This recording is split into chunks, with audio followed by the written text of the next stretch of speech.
उदयपुर गांव में एक आलसी ज्ञानचंद रहा करता था। वो रोज सुबह उठता, पूजा करता, खाना खाता और सो जाता था, जिसकी वजह से उसकी पत्नी बहुत परेशान रहती थी। एक दिन ज्ञानचंद भरी दोपहर में अपनी झोपड़ी में सो रहा था। ज्ञानचंद की पत्नी, अरे अब तो उठ जाइए, अरे दया, आखिर कब तक यूं ही सोते रहोगे? सुबह से दोपहर हो गई है जी, उठ जाइए, जाकर अपने खेत देख आइए ना। इस बार की भी फसल अच्छी नहीं हुई। हाँ ज्ञानचंद, अरे क्या क्यों तंग कर रही हो भाग्यवान? ये मेरा सोने का समय है। मेरा राहु बता रहा है कि अभी बाहर जाना मेरे लिए शुभ नहीं होगा। अभी खेत में जाऊंगा तो ज़रूर कोई अपशगुन हो जाएगा। और तुम एक काम करो भाग्यवान, मेरे लिए भोजन ले आओ, और मुझे बहुत भूख लगी है, जाओ लेकर आओ मेरे लिए भोजन। ज्ञानचंद की पत्नी, हे भगवान, कैसा आलसी पति दिया है मुझे, जिसे बस सोना और खाना ही आता है। ज्ञानचंद की पत्नी, सुनिए जी, थोड़ी देर पहले ही तो भोजन किया है आपने और अभी फिर से। हे भगवान, दिन भर में कोई तो काम करते नहीं आप। हाय हाय, ये किस आदमी के साथ बंध गई मैं? दया रे दया। ज्ञानचंद की पत्नी रसोई में जाती है और ज्ञानचंद के लिए भोजन परोस कर लेकर आती है। ज्ञानचंद की पत्नी, ये देखिए जी, मैं आपके लिए भोजन लेके आई हूँ, अब तो उठ जाइए ना। ज्ञानचंद, अरे वाह वाह, कितनी अच्छी खुशबू है भोजन की, लाओ लाओ भाग्यवान, भोजन दो मुझे। वाह वाह वाह, आज तो तुझने गुड़ का चूरमा भी बनाया है, और वाह भाग्यवान, मज़ा आ गया। बहुत ही स्वादिष्ट भोजन बनाती हो तुम तो। हाँ, अरे वाह वाह, तुम्हारा तो कोई जवाब नहीं है भाग्यवान, बहुत ही मज़ेदार। हाँ ज्ञानचंद की पत्नी, वो सब तो ठीक है जी, लेकिन अभी आप बाजार से थोड़ा अनाज ले आइए। घर में अनाज ख़त्म होने को है, ऐसे में मैं क्या भोजन बनाऊंगी? ज्ञानचंद, क्या कहा भाग्यवान? अनाज ख़त्म होने को है? अच्छा अच्छा, ले आऊँगा कल सुबह जाकर। अभी बाहर जाना अपशकुन होगा। अभी तो तुम्हारे हाथ का स्वादिष्ट भोजन खाकर मुझे बहुत थकान हो गई है। अभी मैं भाग्यवान ऐसे करता हूँ कि सो जाता हूँ। अच्छा, मैं सोता हूँ। ज्ञानचंद की पत्नी, हे भगवान, आपको तो दिन भर सोने के अलावा कुछ नहीं सूझता। जब देखो तब आलस में मैं बहुत तंग आ गई हूँ आपसे। अगर ऐसे ही चलता रहा तो मैं आप अपने मायके चली जाऊंगी। हाँ बताइए, देती हूँ आपको। ज्ञानचंद, अच्छा अच्छा ठीक है भाग्यवान, बाद में सोचूंगा इस विषय में, और अभी मुझे नींद आ रही है, तुम मुझे सोने दो। हाँ। इसके बाद ज्ञानचंद घराटे लेता हुआ सो जाता है। अगली सुबह एक साधु महाराज ज्ञानचंद के घर भिक्षा मांगने आता है। और साधु, अरे कोई है, साधु को भिक्षा दे दो, भिक्षा दे दो। ज्ञानचंद की पत्नी, अरे साधु महाराज, क्या चाहिए आपको, बताइए मुझे, मैं अभी लाकर आपको देती हूँ। साधु, बेटी, मैं काशी यात्रा से लौटा हूँ, मुझे बहुत भूख लगी है, अगर खाने को थोड़ा भोजन मिल जाता तो थोड़ी शांति मिलती बेटी। ज्ञानचंद की पत्नी, अरे हाँ, क्यों नहीं साधु महाराज, आइए आइए, हमारी झोपड़ी में आइए, मैं अभी आपके लिए भोजन लेकर आती हूँ। हाँ ज्ञानचंद सोता हुआ, अरे क्या हुआ भाग्यवान, क्यों चिल्ला रही हो? अरे मुझे मेरी नींद से जगा दिया तुमने, आखिर किससे बात कर रही हो? ज्ञानचंद की पत्नी, अरे दया रे दया, उठ गए आप, ये तो चमत्कार ही हो गया। देखिए जी, काशी से साधु महाराज आए हैं हमारे दरवाजे पर। ज्ञानचंद साधु महाराज को देखकर थोड़ा खुश हो जाता है। ज्ञानचंद, अरे माफ़ कीजिए महाराज जी, आइए आइए, आप अंदर आइए। वाह वाह, सुबह सुबह आपके दर्शन पाकर मैं धन्य हो गया। जिसके बाद साधु ज्ञानचंद की झोपड़ी में आकर बैठ जाता है। ज्ञानचंद, अरे भाग्यवान, जल्दी से महाराज के लिए भोजन लेके आओ। जल्दी लाओ, जल्दी आओ और जल्दी से लेकर आओ। ज्ञानचंद की पत्नी, मैं अभी भोजन लेकर आती हूँ साधु महाराज जी के लिए, बस मैं अभी गई और अभी आई। ज्ञानचंद की पत्नी साधु के लिए भोजन से भरी थाली लेकर आती है। ज्ञानचंद की पत्नी, ये लीजिए महाराज, भोजन लीजिए, लीजिए, कीजिए, खाइए, बताइए मेरे हाथों का भोजन कैसा लगा आपको, भोजन खाकर बताइए।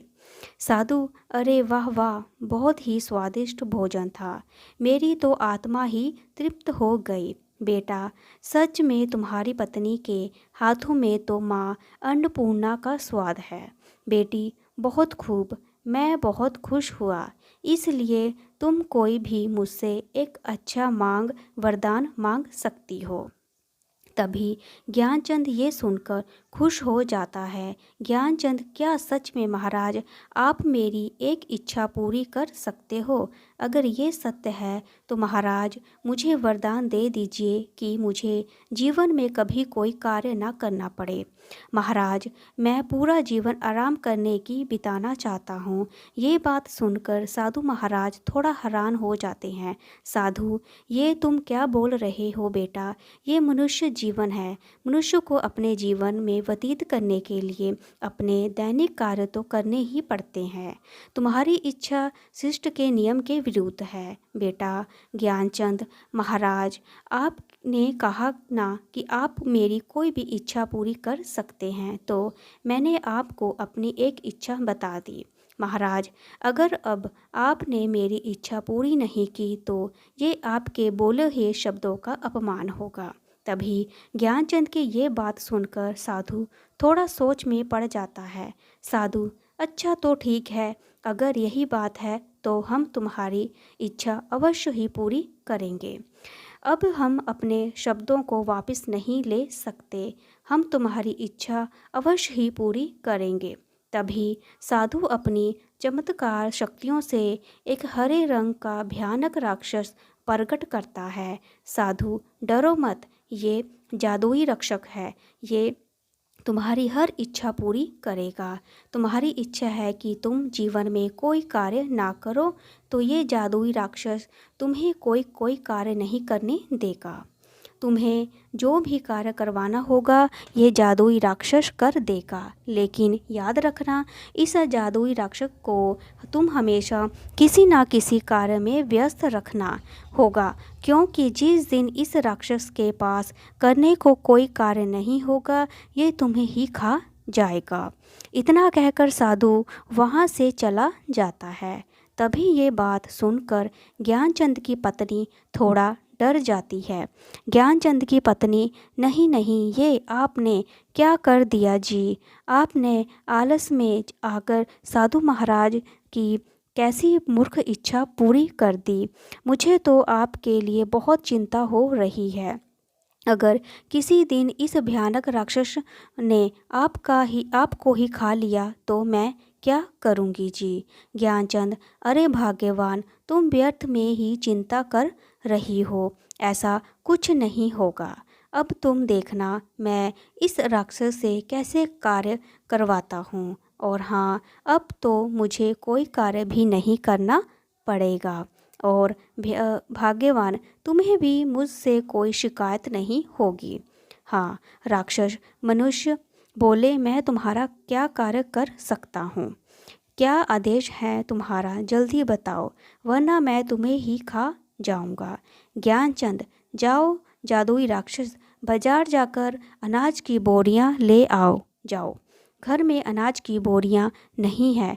राक्षस, ओ ठीक है, अभी जाता हूँ और लेके आता हूँ अनाज की बोरियां। वो राक्षस अचानक से गायब हो जाता है और तुरंत ही अनाज की बोरियां ले आता है, जिसे देखकर ज्ञानचंद और उसकी पत्नी हैरान हो जाते हैं। ज्ञानचंद की पत्नी, अरे जादुई राक्षस, तुम इतनी जल्दी अनाज की बोरी ले आए, मेरी तो कुछ समझ में नहीं आ रहा। राक्षस, मैं कोई साधारण राक्षस नहीं हूँ, बल्कि एक मायावी राक्षस हूँ। इसलिए जो भी तुम मुझे कार्य करने को दोगे, उसे मैं अपनी मायावी शक्ति से पल भर में भी कर दूँगा। अब बताओ और क्या करना है मुझे, वरना मैं तुम्हें ही खा जाऊँगा। ज्ञानचंद थोड़ा सोच में पड़ जाता है। ज्ञानचंद, अच्छा अच्छा ठीक है, तुम यहाँ से मेरे खेत जाओ और सिंचाई कर लो दो पूरे खेत की। राक्षस, ठीक है, मैं खेत की सिंचाई करके अभी आया। ज्ञानचंद की पत्नी, सुनिए जी, मुझे तो बहुत डर लग रहा है। ये जादुई राक्षस तो सच में बहुत ही भयानक है जी। अगर सच में इसने आपको कुछ कर दिया तो। ज्ञानचंद, अरे भाग्यवान, तुम देख रही हो ना कितनी जल्दी मेरा बताया हुआ कार्य कर देता है। देख, अगर ये मेरे साथ रहा तो मैं सदैव आराम से जीवन व्यतीत करूँगा। हाँ, तुम चिंता मत करो, ये मुझे कुछ भी नहीं करेगा। मैं हमेशा इसे कोई ना कोई कार्य देता ही रहूँगा।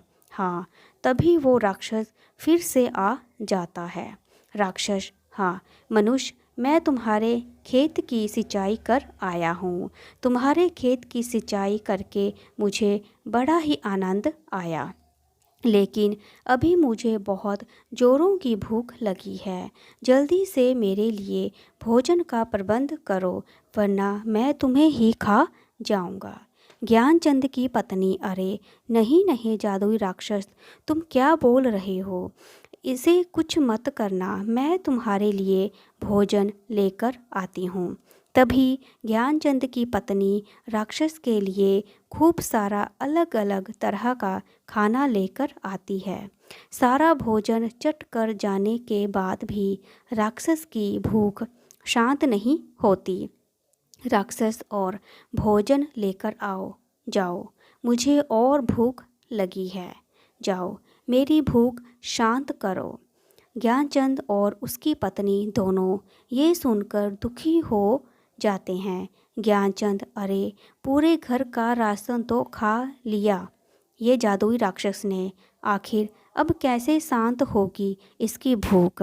तभी उसकी पत्नी घर के बाहर लगे एक तुलसी के पेड़ के पास जाती है और बड़े पतीले में, जिसमें खूब सारा दूध रखा होता है, उसमें उस तुलसी के पत्ते को डाल देती है और उस दूध के पतीले को राक्षस के पास लेकर आती है।